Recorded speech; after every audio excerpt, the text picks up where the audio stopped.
সেই টিউলিপ সিদ্দিকী যে কাজটি করেছেন, তিনি শেষ মুহূর্তে আজকে সোমবারে যখন এই ভিডিওটা আপনারা দেখছেন, ডক্টর ইউনূস যখন বিমানে চড়ে 4 দিনের জন্য যুক্তরাজ্যে আসছেন তার সফরের জন্য, একটি বেশ বড় রাজকীয় এবং আলোচিত সফরে, সেই সময় তিনি চ্যালেঞ্জ ছুড়ে দিয়েছেন ডক্টর ইউনূসকে। তিনি নিমন্ত্রণ জানিয়েছেন ব্রিটিশ পার্লামেন্ট হাউসে তার সাথে বসে মিসআন্ডারস্ট্যান্ডিং বা ভুল বুঝাবুঝির অবসান করতে। সেটা করতে গিয়ে যে কাজটা করেছেন টিউলিপ সিদ্দিকী এবং তার টিউলিপ সিদ্দিকের যে আইনজীবীরা আছেন, তারা ডক্টর ইউনূসকে একেবারে ওপেন একটা খোলা চিঠি দিয়েছেন, যেটা তারা পাঠিয়েছেনও তার লয়ার, এবং তিনি নিজে টুইটারে টুইট করেছেন এবং বিভিন্নভাবে তারা প্রতিষ্ঠিত করেছেন একটা উন্মুক্ত চ্যালেঞ্জ। সেই চ্যালেঞ্জে তিনি বলেছেন যে, টিউলিপ সিদ্দিকী বলেছেন যে, আমার সাথে বাংলাদেশে আমার কোনো ধরনের ব্যবসায়ী সম্পর্ক নেই, কিছু নেই, আমি বাংলাদেশে রাজনীতি করি না, বাংলাদেশে আমার কোনো কেরিয়ার আমি গঠন করিনি, আমি এখানে থাকি।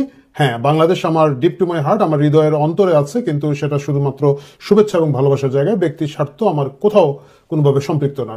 এবং যুক্তরাজ্যের বাঙালি কমিউনিটির সাথে আমার নিজে একজন বাঙালি কমিউনিটির সদস্য হিসেবে, ব্রিটিশ বাঙালি হিসেবে তাদের সাথে আমার সেই ওয়ার্ম সম্পর্ক আছে বা সেই সম্পৃক্ততা আছে, সেই যোগসূত্র আছে, কিন্তু এর বাইরে বাংলাদেশ সরকারের এই সব কিছুর সাথে আমি নেই। সেই চিঠিতে তিনি বলেছেন যে, আপনারা আমার লয়ারের সাথে, আমার আইনজীবীদের সাথে কোনো যোগাযোগ করছেন না, ঢাকার র্যান্ডম ঠিকানায় কোন না কোন ঠিকানায় আপনারা বারবার নাকি শুনেছে আমার নামে চিঠি দিচ্ছেন এবং আমার নামে আপনারা বদনাম করছেন। ঠিক আছে, এই সবগুলো নিয়ে আমাদের কোনো ধরনের ভুল বুঝাবুঝি থাকে, আপনি আমার সাথে বসেন, চা খান, খাবার খান, খেয়ে আমরা সেই ভুল বুঝাবুঝিটা মিটমাট করি, আমি আপনাকে ব্যাখ্যা দিই। এই যে টিউলিপ সিদ্দিকী হঠাৎ করে ঠিক ডক্টর ইউনূস বিমানে চড়ার আগ মুহূর্তে এই ঘোষণাটা দিলেন। আমি এখন লন্ডনে আছি, লন্ডনের সবগুলো মিডিয়া এটাকে খুব গরমাগরম ভাবে নিয়েছে এবং তারা খুব সকলে, একেবারে বিবিসি থেকে শুরু করে, গার্ডিয়ান থেকে শুরু করে যতগুলো উল্লেখযোগ্য পত্রিকা এখানে আছে সবাই দেখলাম, ইভিনিং স্ট্যান্ডার্ড দেখলাম বড় করে হেডিং করেছে এবং তারা সকলে এটাকে খুব মজা পেয়েছে এবং আলোচিত হয়েছে। কেন আমি বললাম যে এটা ব্রিটিশ বুদ্ধি? কারণ এটার মাধ্যমে টিউলিপ সিদ্দিকী একটা বিশাল চ্যালেঞ্জ ডক্টর ইউনূস এবং ডক্টর ইউনূসের প্রতি ছুড়ে দিলেন, এক, আন্তর্জাতিকভাবে। দ্বিতীয় হচ্ছে ডক্টর ইউনূস শেখ হাসিনা এবং শেখ পরিবারের যে দুর্নীতির যে ব্যাপক তোড়জোড়, ব্যাপক কথাবার্তা হচ্ছে এই মুহূর্তে বাংলাদেশে, তার সব কিছুকে এই চ্যালেঞ্জের মাধ্যমে একটা বিশ্বাসযোগ্যতার চ্যালেঞ্জের মধ্যে ছেড়ে দিয়েছেন এবং ফেলে দিয়েছেন। কারণ ডক্টর ইউনূস যদি এখন টিউলিপ সিদ্দিকীর সাথে বসেন, টিউলিপ সিদ্দিক এটা প্রমাণ করতে পারবেন, তার চিঠির ভাষা থেকে বোঝা যাচ্ছে যে কোনো ধরনের দুর্নীতি, বাংলাদেশ সংক্রান্ত কোনো দুর্নীতির সাথে তার কোনো ধরনের সম্পৃক্ততা নেই। যে কাজটা করা হয়েছে এর আগে আপনারা জানেন যে টোটাল শেখ হাসিনা পরিবারের উপরে হামলা করার একটা বড় টার্গেট হিসাবে টিউলিপ সিদ্দিকীর নামে দুইটা বড় অভিযোগ করা হয়েছিল বাংলাদেশ থেকে। একটা হচ্ছে যে তিনি রাশিয়ান কোন একটা যে সাথে জড়িত আছেন, ডিল যেটা হয়েছিল বাংলাদেশের সাথে, সেটার সাথে তিনি জড়িত আছেন, এক।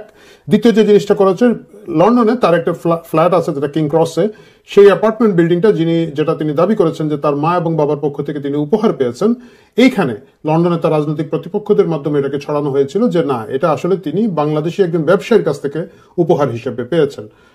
টিউলিপ সিদ্দিক এইটার প্রতিক্রিয়াতে খুব বোল্ডলি দিয়েছেন বলতে উনি স্বেচ্ছায় রেজিগনেশন দিয়েছেন মন্ত্রিত্ব থেকে। আপনারা জানেন যে পশ্চিমা দেশে, আমাদের বাংলাদেশের মতো না, বাংলাদেশে কারো পদ কেটে ফেলা না পর্যন্ত পদত্যাগ করে না। এখানে কিন্তু ন্যূনতম কোনো অভিযোগ উঠলে, চারিত্রিক নৈতিক স্খলন, কোনো ধরনের আর্থিক অসঙ্গতির কথা উঠলে তারা প্রথমে রেজিগনেশন দিয়ে দেন। টিউলিপ সিদ্দিকী বোল্ডলি রেজিগনেশন দিয়েছেন এবং শুধু তাই না, তিনি স্বেচ্ছায় নিজে থেকে উদ্যোগী হয়ে সরকারের এইখানকার যে দুদক আছে বা এখানকার যারা এই তদন্তগুলো করে থাকেন সেই কমিটিকে বলেছেন যে আপনারা এটা তদন্ত করে আপনারা বিচার করে দিন। সেই কমিটি 7-8 দিন ধরে এটাকে খুব ডিপলি তদন্ত করেছে। সেই তথাকথিত যে অ্যাপার্টমেন্ট বিল্ডিংটি আছে সেটার দলিল দস্তাবেজগুলো দেখেছে এবং সবগুলো দেখার পরে তারা টিউলিপ সিদ্দিকীর কথা বলেছে যে তার বিরুদ্ধে কোনো অভিযোগ পাওয়া যায় নাই, অভিযোগ প্রমাণিত হয় নাই। এটা বলা সত্ত্বেও টিউলিপ সিদ্দিক এখানে রেজিগনেশন দিয়েছেন এবং তিনি বলেছেন যে যদিও আমি নির্দোষ, কিন্তু এটা নিয়ে একটা এক্সট্রা কথাবার্তা হচ্ছে যেটা সরকারের জন্য অস্বস্তিকর। আমাদের যে মূল কাজ, মানে উনি যে লেবার গভর্নমেন্টের অংশ, আমাদের যে মূল কাজ জনগণের কল্যাণ করা, এটা থেকে মনোযোগ উল্টাপাল্টা দিকে সরে যাচ্ছে বলে আমি এখানে রেজিগনেশন দিলাম। এতটুকু পর্যন্ত ছিল, কিন্তু বাংলাদেশ সরকার সেটাকে সেই পর্যায়ে রাখে নাই। তারা তার বিরুদ্ধে আরো মামলা করেছেন এবং তার বিরুদ্ধে ঢাকা আদালত থেকে ওয়ারেন্ট জারি করা হয়েছে। যদিও সেই ওয়ারেন্ট আসলে একজন ব্রিটিশ এমপির বিরুদ্ধে করা কতটুকু যুক্তিসঙ্গত বা কতটুকু সম্ভব সেটা পরের বিষয়, কিন্তু সেটা করা হয়েছে। এবং মজার ব্যাপার হচ্ছে সেটা যে করা হয়েছে অফিসিয়ালি, কিন্তু এটা টিউলিপ সিদ্দিকীকে জানানো হয় না যে আপনার বিরুদ্ধে আদালতে সমন জারি আছে, আপনি বাংলাদেশে এসে উপস্থিত হন বা কিছুই করুন। এই জিনিসগুলো নিজে নিজে করা হচ্ছে।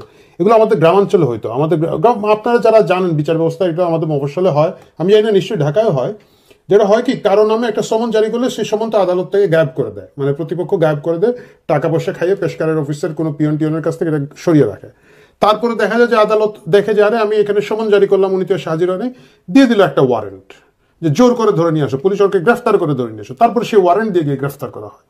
এই যে গ্রাম্য বুদ্ধির যে একটা প্যাচ, সেই প্যাচ দিয়ে ডক্টর ইউনূস এবং আসিফ নজরুল গং টিউলিপ সিদ্দিকের পিছনে লেগেছেন। তারা র্যান্ডম ঢাকায় কোথায় যেন একটা জায়গায় চিঠি পাঠান, টিউলিপ সিদ্দিকি বলেছেন যে আই হ্যাভ নো আইডিয়া কোথায় পাঠাচ্ছে, কার কাছে, কেন এই চিঠিগুলো পাঠায়, এবং আমি শুনেছি তারা আমাদের লয়ারের সাথে কোনোভাবে এঙ্গেজ হচ্ছে না। এর বিনিময়ে তিনি বলেছেন এ meeting mite also help clear up misunderstanding by the Anti-Corruption Commission in Dhaka that I have question to answer in relation to my mother's sister, the former Prime Minister of Bangladesh, Sheikh Hasina. I am a UK citizen born in London and representing the people of Hampstead and Highgate in Parliament for the last decade. গত এক দশক ধরে আমি এটা করছি। প্রিয় দর্শক, আপনাদের মনে রাখতে হবে টিউলিপ সিদ্দিক এই যে একটা বোল্ড মুভমেন্ট দিয়েছেন, এইটার প্রতিক্রিয়া কি হবে, কনসিকুয়েন্স কি হবে। প্রথম কথা হচ্ছে, আমি যেটা বুঝতে পেরেছি, ডক্টর ইউনূস আসলে বসবেন না। যদিও প্রটোকলে উসিলা দিবেন যে আমি একটা রাষ্ট্রপ্রধান, সরকার প্রধান, আমি কেমনে বসবো একজন ব্রিটিশ এমপির সাথে, কথা কিন্তু তা না। আমরা দেখেছি যদি পশ্চিমা দেশের কোনো ব্রিটিশ এমপি তো বা আমেরিকান এমপি তো অনেক বড় জিনিস, আরো ছোটখাটো পদাধিকারী কেউ গেলেও বাংলাদেশে যারাই প্রধানমন্ত্রী, প্রধান উপদেষ্টা, ইভেন রাষ্ট্রপতি থাকেন, তারা অনেক সময় তাদেরকে সাথে কার্যালয়ে মিট করেন। এখানে টিউলিপ সিদ্দিকের সাথে তিনি এই কথাগুলো এড়িয়ে যাবেন।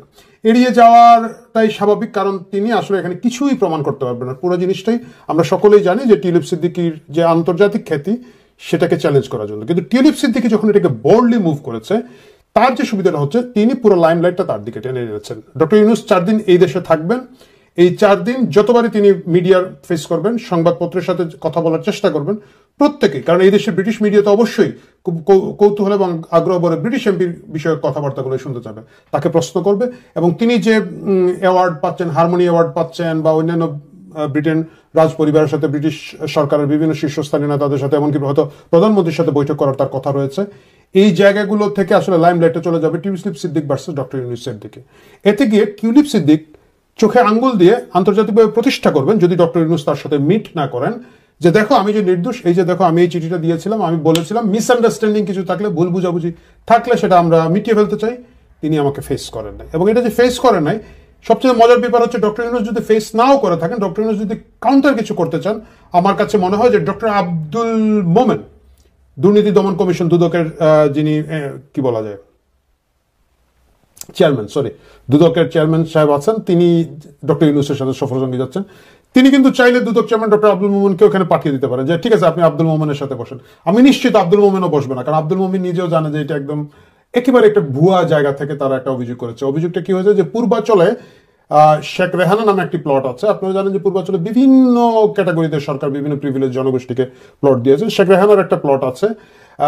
অভিযোগ করা হয়েছে, যেটা ইউকে মিডিয়াতে বলা হচ্ছে, যে টিউলিপ সিদ্দিক শেখ হাসিনাকে প্রভাবিত করেছেন তার বোন শেখ রেহানাকে প্লট দেওয়ার জন্য, যেটা আসলে আমরা সকলে জানি একটা হাস্যকর ব্যাপার। শেখ রেহানা যদি সেখানে প্লট পেয়ে থাকেন এবং সেটা যদি শেখ হাসিনাকে প্রভাবিত করে পেয়ে থাকেন, সেটা পাওয়ার জন্য আমার মনে হয় যে টিউলিপ সিদ্দিককে ধরতে হবে না, অন্তত শেখ রেহানার ধরতে হবে না। তো এই সব কিছু মিলিয়ে আন্তর্জাতিক লাইমলাইটটা টিউলিপ সিদ্দিক নিয়ে এসেছেন।